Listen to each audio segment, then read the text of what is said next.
Hello दोस्तों, स्वागत है आपका एग्ज़ाम पेपर सॉल्यूशन में। और आज की इस वीडियो लेक्चर में हम बात करेंगे यूपीएसआई के पेपर की।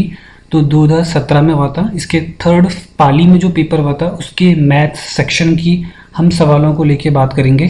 तो बने रहिए इस वीडियो के साथ अंत तक। तो देखते हैं सबसे पहले प्रश्न को। सबसे पहला प्रश्न पूछा गया है, 3 मोबाइल फ़ोन एक वॉकमैन की जो कीमत है वो हो जाए 80,000 रुपये, जबकि 5 मोबाइल फ़ोन और 2 वॉकमैन की जो कीमत है वो है 1.5 लाख रुपए। तो आपको बताना है यहाँ पे एक मोबाइल फ़ोन की कीमत कितनी होगी। तो यहाँ पे जो क्या करना है, हमको इक्वेशन बनानी है। अगर हम क्या करें कि मोबाइल फ़ोन की जो कीमत है उसको मान ले x रुपये और वॉकमैन की जो कीमत है उसको मान ले y रुपये। तो इक्वेशन में पूछा गया कि 3 मोबाइल फ़ोन यानी कि 3x और एक वॉकमैन यानी कि y, 3x plus y is equals to 80,000 रुपये। और इक्वेशन नंबर 2 क्या बनेगी, 5 मोबाइल फोन यानी कि 5x और 2 वॉकमैन यानी कि 2y, और इनकी कीमत हो जाएगी 1,50,000। अब हमको करना क्या, हमको निकालना है जो वैल्यू बतानी है वो बतानी है मोबाइल फोन की यानी कि x की, या फिर अगर अब बतानी होती वॉकमैन की वैल्यू। तो हम कैसे करते, इस दोनों इक्वेशंस को बैलेंस कर देते हैं। यानी कि क्या करते, पहली इक्वेशन में y है और दूसरी वाली में 2y है, तो इन दोनों को बराबर कर देंगे। यानी कि पहली इक्वेशन को कर देंगे 2 से मल्टीप्लाई और उसके बाद घटा देंगे दूसरी इक्वेशन से। तो ये हो जाएगा 6x plus 2y is equals to 1,60,000 और 5x plus 2y is equals to 1.5 lakh रुपये। इसको बड़े आराम से घटा देंगे। 6x में से 5x घटाएंगे तो बच जाएगा x, और 2y से 2y कट जाएगा, और 1,60,000 में से 1,50,000 घटाएंगे तो बच जाएगा 10,000। यानी कि x की जो वैल्यू बच जाएगी वो आ जाएगी 10,000 रुपये। और जो हमने मानी थी मोबाइल फ़ोन की कीमत, तो हमारा जो आंसर बन जाएगा पहले वाले क्वेश्चन का वो आ जाएगा 10,000। इस तरह से ये क्वेश्चन यूपीएसआई में आया था, काफ़ी इजी क्वेश्चन था, ये तो इजीली हो सकता था। देखते हैं फिर दूसरे वाले क्वेश्चन को। एक त्रिभुजाकार खेत है जिसकी भुजाएं आपको दे रखी है 26, 28 और 30 दे रखी है मीटर में, और इसके प्रत्येक कोने पर क्या पूछा गया, इसके प्रत्येक कोने पर एक बांधी हुई है गाय जिसको बांधा हुआ है 7 मीटर की लंबी रस्सी से, और इन तीनों गायों के चरने से जो खेत का बचा हुआ क्षेत्रफल है वो कैलकुलेट करना है। तो देखिए इसमें भी सबसे पहले वही वाला फॉर्मूला आपको लगाना है जो हमने पहले वाली वीडियोस में लगाया था। यानी कि एक खेत है और खेत क्योंकि त्रिभुजाकार है, तो इस त्रिभुजाकार खेत का क्षेत्रफल कितना होगा, जिसकी तीनों भुजाएं दे रखी है 26, 28 और 30। तो जब भी कभी ऐसा कोई प्रश्न हो जिसमें एक ट्रायंगुलर हो और उसकी 3 भुजाएं दे रखी हो और वो तीनों भुजाएं अलग अलग हो, यानी कि वो एक समबाहु त्रिभुज ना हो, वो एक नॉर्मल सा त्रिभुज हो, तो उसको निकालते हैं हीरो के फॉर्मूले से। यानी कि उसमें सबसे पहले आपको बताना होता है इसका अर्ध परिमाप कितना है, यानी कि इसको बोलते हैं s, और इसकी जो वैल्यू आएगी वो तीनों को ऐड करके बाई 2 कर देंगे। यानी कि 26, 28, 30 बाई 2 करेंगे तो 42 इसका आंसर, 42 s की वैल्यू आ जाएगी।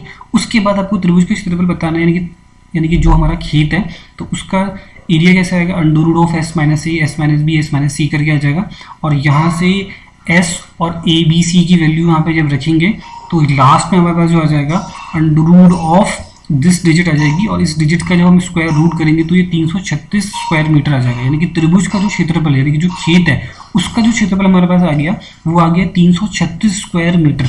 अब यहाँ पे जो सबसे इंपॉर्टेंट चीज़ है जो इस क्वेश्चन में वो ये है कि गाय जब कोई खेत चरेगी, जब आप किसी गाय को एक खूंटे से बांधते हो तो उसके द्वारा जो घेरा गया क्षेत्रफल होता है वो होता है वैसे पाई आर स्क्वायर। यानी कि गाय पूरे सर्कुलर में किसी चीज़ को खा लेती है, पर यहाँ पे क्या है, ये गाय के हमको वो वाला एरिया काउंट करना है जो त्रिभुज के अंदर होगा। और क्योंकि त्रिभुज में 3 कोने दे रखे हैं और गाय जैसा हमने देखा है वहाँ पे फिगर में बी पे, सी पे और ए पे बंधी हुई है, तो गाय केवल 60 डिग्री को कवर कर पाएगी। यानी कि एक गाय कवर करेगी 60 डिग्री को, और 3 गाय हमारे पास है तो वो कवर करेगी 180 डिग्री को। तो जो गाय के द्वारा जो घेरा गया क्षेत्रफल होगा वो हाफ ऑफ पाई आर उसको रखेंगे। हमको पता होता है कि अगर गाय पूरे 360 डिग्री को कवर करती एक गाय, बट वो करेगी आधे को, है ना, यानी कि 180 डिग्री को कवर करेगी, तो 360 डिग्री का जो क्षेत्रफल होता है वो होता है पाई आर स्क्वायर। तो 180 का जो एरिया हम लेंगे वो लेंगे half of pi r square. तो इसकी वैल्यू हम यहाँ पे पुट कर देंगे। तो यहाँ पे गाय के द्वारा जो कवर्ड एरिया 180 डिग्री होगा और उसका जो क्षेत्रफल होगा, यानी कि एक अर्धवृत्त का जो क्षेत्रफल होगा वो होगा half of pi r square. Pi की वैल्यू यहाँ पे पुट कर देंगे और आर की वैल्यू यहाँ पे गिवन है हमको 7 सेंटीमीटर की रस्सी है ना, तो यहाँ पे जो आर होगी वो 7 होगी। अब यहाँ पे आर की जगह 7 रखेंगे और उसको सॉल्व करेंगे तो ये आंसर ये आ जाएगा हमारा 77 मीटर स्क्वायर, यानी कि ये वो क्षेत्रफल होगा जो गाय ने इस तरबूजाकार खेत के अंदर खाया है। तो क्योंकि हमें पूछा क्या गया है, हमें बचा हुआ क्षेत्रफल बताना है जो गाय ने नहीं खाया इस खेत का। तो टोटल जो खेत का क्षेत्रफल में से गाय के द्वारा चरा गया क्षेत्रफल घटा देंगे, यानी कि 336 माइनस 77 कर देंगे, तो इसका जो आंसर हो जाएगा 259 स्क्वायर मीटर इसका आंसर हो जाएगा। तो ये क्वेश्चन थोड़ा ट्रिकी क्वेश्चन था, और ये क्वेश्चन ऐसे क्वेश्चन पीसीएस लेवल की परीक्षाओं में पूछे जाते हैं, तो ये क्वेश्चन बहुत ही इंपॉर्टेंट है। फिर देखते हैं दूसरे क्वेश्चन को। तीसरा क्वेश्चन है, 4 घंटियों ने एक साथ अगर बजना शुरू किया और वो 4, 8, 10, 12 और 18 और 20 सेकंड के अंतराल में अगर बजती हैं और एक साथ शुरू होने के बाद 30 मिनट में घंटियां कितनी बार बजेंगी। तो देखिए, जब भी कभी ऐसा क्वेश्चन आ जाए तो इसमें जितनी भी घंटियां दे रखी हो उनका हमको निकाल देना एलसीएम, और इस एलसीएम का जो आंसर आएगा, इस एलसीएम की जो डिजिट आएगी वो बताएगी कि ये घंटियां इतने सेकंड के अंतराल में फिर दोबारा बजेंगी। तो इसमें हमको कुछ नहीं करना है, सीधे 4, 8, 10, 12 और 20 और 18 इनका एलसीएम बता देना है। और एलसीएम के लिए पहले इसको 4 से भाग दे दीजिए, 1 आ जाएगा, यहाँ पे 2 आ जाएगा, यहाँ पे 10 आ जाएगा, भाग जाएगा नहीं, पूरा नहीं जाएगा, तो वो डिजिट उतार देनी है। फिर ये आ जाएगा 3, फिर 4 का भाग 20 में चल जाएगा 5 बार, और 18 में नहीं जाएगा पूरा, तो इसको एज इट इज उतार देंगे।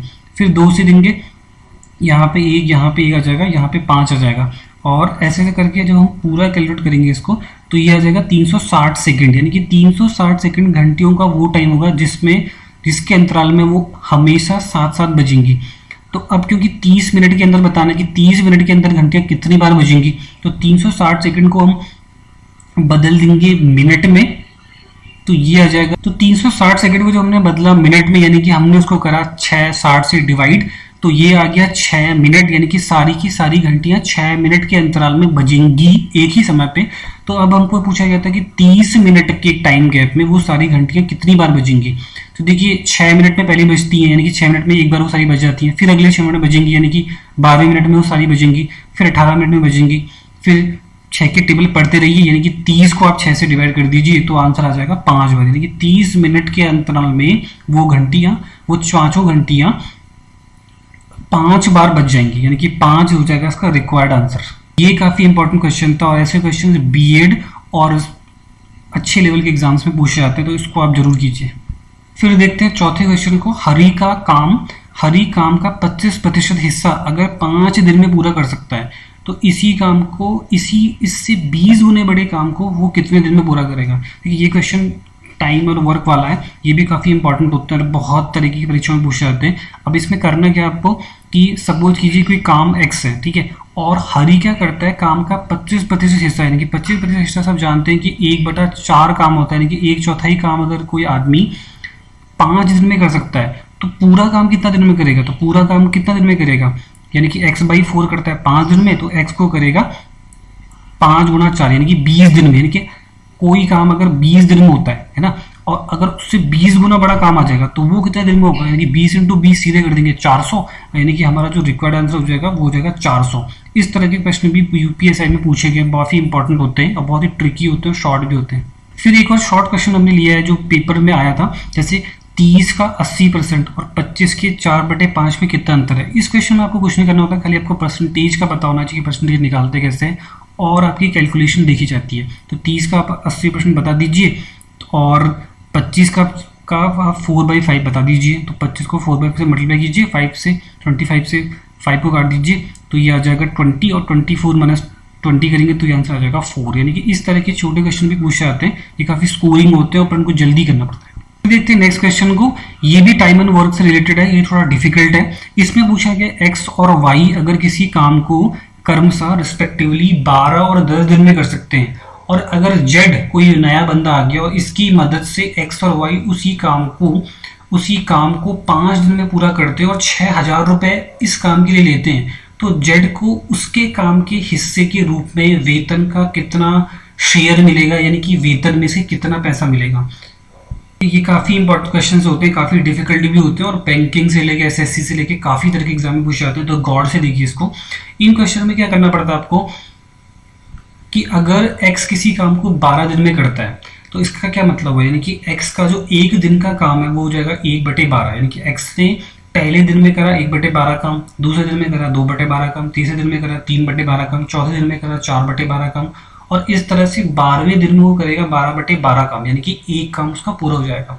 ऐसे ही अगर हम y को देखते हैं कि y 10 दिन में कोई पूरा काम करता है तो एक दिन का उसका काम हो जाएगा 1/10। अब हमारे पास x और y दोनों के एक दिन का काम को कैलकुलेट कर सकते हैं, यानी कि इन दोनों को जोड़ दीजिए, 1/12 प्लस 1/10 करेंगे तो ये आ जाएगा 11/60, यानी कि x और y के एक दिन का काम हो जाएगा 11/60।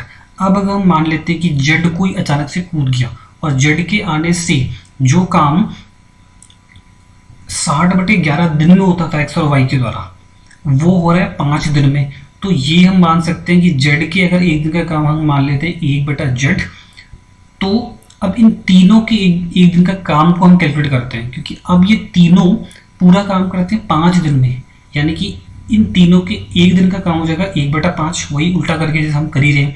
तो अब इन तीनों को आप ऐड कर लीजिए, यानी कि x के एक दिन का काम, y के एक दिन का काम और z के एक दिन का काम जो हो जाएगा 1/5, जो हमको गिवन है।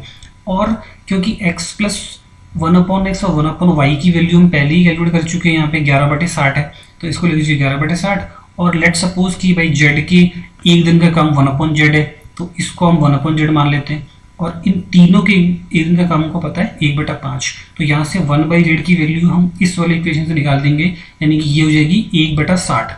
यानी कि हमें पता चल गया है कि z के एक दिन का काम है 1/60, यानी कि इसी काम को z कर सकता है 60 दिन में। अभी सोचिए कि x किसी काम को कर रहा है 12 दिन में, y उस काम को कर सकता है 10 दिन में, और z उस काम को कर रहा है 60 दिन में। तो जो सैलरी होगी उसमें सबसे कम रेशो जो होगा वो z का होगा, ये बात तो हमको यहाँ पे क्लियर कर। अब क्योंकि जो वेतन होता है वो हमेशा काम के दिनों के प्रपोर्शन होता है, यानी कि x के एक दिन का काम है हमारे पास 1/12, y के एक दिन का काम है हमारे पास 1/10, और z के जो एक दिन का काम है वो है हमारे पास 1/60। यहाँ पे गलती से 11/60 हो गया, बट ये 1/60 है।